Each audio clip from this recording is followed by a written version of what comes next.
గాజువాక కూటమి అభ్యర్థి పల్లా శ్రీను హైస్కూల్ రోడ్లో గల జిల్లా పరిషత్ ప్రాథమిక స్కూల్లో కుటుంబ సమేతంగా తమ ఓటు హక్కును వినియోగించుకున్నారు.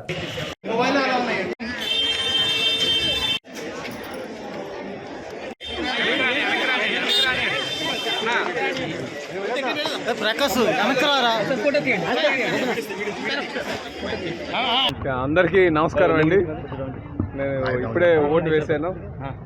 ఈరోజు అక్కడ ఓటింగ్ సరళి చూస్తే చాలా పాజిటివ్గా సైకిల్కి ఉమ్మడి కూటమికి వెళ్తుందండి.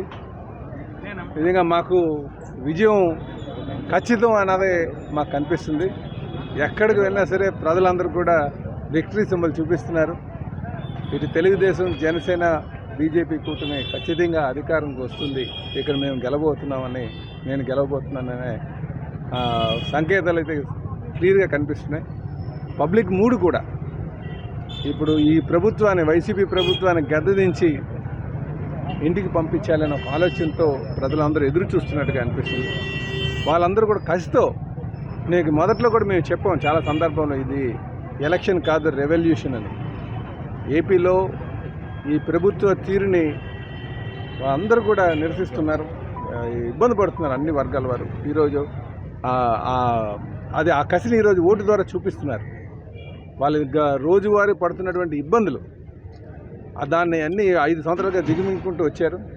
ఆ కోపాన్ని ఈరోజు ఈ ఓటు ద్వారా చూపిస్తున్నట్టుగా మాకు అనిపిస్తుందని. ఖచ్చితంగా తెలుగుదేశం, జనసేన, బీజేపీ కూటమి, ఎన్డీఏ కూటమికి అధికారం రాబోతుంది.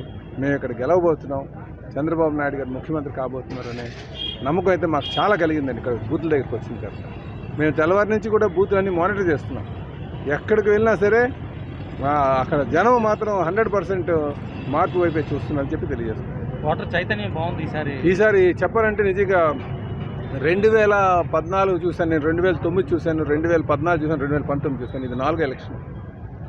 ఈ 3 అంటే ఈ ఎలక్షన్లో ఉన్న తేడా ఏంటంటే ఆ మిగతా అన్నిటికంటే చాలా భిన్నంగా జరుగుతుంది. భిన్నంగా అంటే ఎక్కువ మంది వచ్చారు, ఎక్కువ మంది తెల్లవారి నుంచే లైన్స్ బాగా లైన్లో చూస్తుంటే పెద్ద లైన్స్ 200, 300 వచ్చి చేస్తుంటే ఇది ప్రభుత్వం మీద వ్యతిరేకత ఉంది అన్నదానికి ఇది ఒక నిదర్శనం. నిన్న కూడా మీరు చూసే ఉంటారు, మొత్తం హైదరాబాద్ నుంచి కానీ మిగతా రాష్ట్రాల నుంచి కూడా ప్రజలందరూ కూడా ఓటు వేయాలని చెప్పి చాలా ఉత్సాహంగా వస్తున్నారు. నిజంగా ఇది ఒక మార్పుకు నాందిగా కనిపిస్తుంది. ఖచ్చితంగా మాకు మార్పు కనిపిస్తుంది ఈ రాష్ట్రంలో అని చెప్పి అనిపిస్తుంది. కొత్తగా